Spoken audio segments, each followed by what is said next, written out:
ஆண்டவராக இயேசு கிறிஸ்துவின் நாமத்திற்கு மகிமை உண்டாவதாக. இன்று நாம் தியானிக்கக்கூடிய தேவ வார்த்தையானது புலம்பல் 3:22.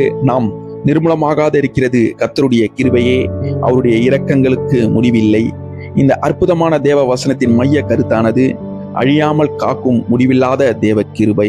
என் அன்பு சகோதர சகோதரிகளே, வாழ்க்கையில் சில நேரங்களில் அவ்வளவுதான், எல்லாம் முடிந்துவிட்டது என்று நாம் நினைக்கும்படியான சூழ்நிலைகள் வருவதுண்டு. எரேமியா தீர்க்கதரிசி நிலையில் அதுவாகவே இருந்தது. தன் கண் முன்னால் எருசலேம் நகரம் சுட்டெரிக்கப்படுவதையும் தன் மக்கள் சிறைபிடிக்கப்படுவதையும் கண்டு கதறி அழுதார். அந்த புத்தகம் முழுவதும் அவருடைய கண்ணீரும் புலம்பலும் நிறைந்திருந்தது. ஆனால் அந்த இருள் சூழ்நிலையிலும் திடீரென்று ஒரு வெளிச்சம் அவர் இருதயத்தில் உதிக்கிறது. அவர் சொல்கிறார், நாம் நிர்மூலமாகாத இருக்கிறது கர்த்தருடைய கிருபையே என்று. இதிலிருந்து நாம் கற்றுக்கொள்ள வேண்டிய ஒரு 3 முக்கிய தேவ செய்தியானது, முதலாவது, நம்முடைய தகுதி அல்ல, கர்த்தருடைய கிருபையே காரணம். நாம் இன்று உயிரோடு இருக்கிறோம், சுவாசிக்கிறோம், ஓரளவு சமாதானமாக இருக்கிறோம் என்றால் அது நாம் செய்த புண்ணியமோ அல்லது நமது சாமர்த்தியமோ அல்ல.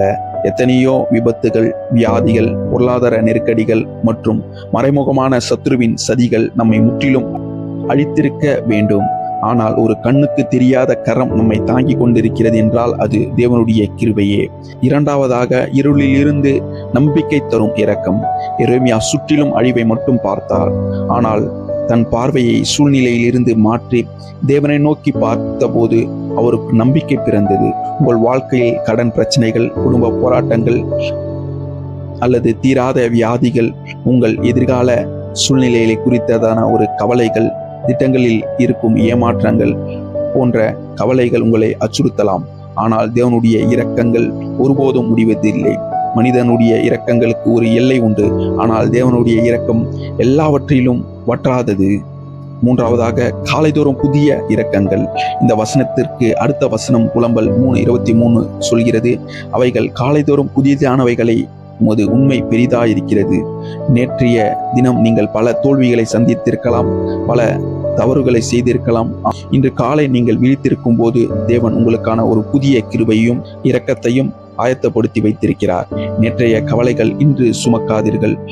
பிரியமானவர்களே, கடந்த காலத்தில் தேவன் உங்களை எவ்வித நிர்மூலமாகாமல் பாதுகாத்தார் என்பதை திரும்பி பாருங்கள். அது உங்கள் எதிர்காலத்தை குறித்து நம்பிக்கை தரும்.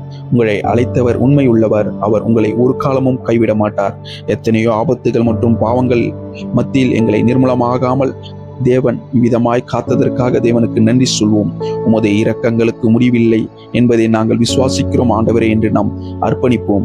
இன்று சோர்வோடு கண்ணீரோடு இந்த செய்தியை தியானிக்கிறீர்களா? ஒவ்வொரு பிள்ளைகளுக்கும் தேவனுடைய ஒரு புதிய இரக்கங்களால் நிரப்பப்படுவீர்கள்.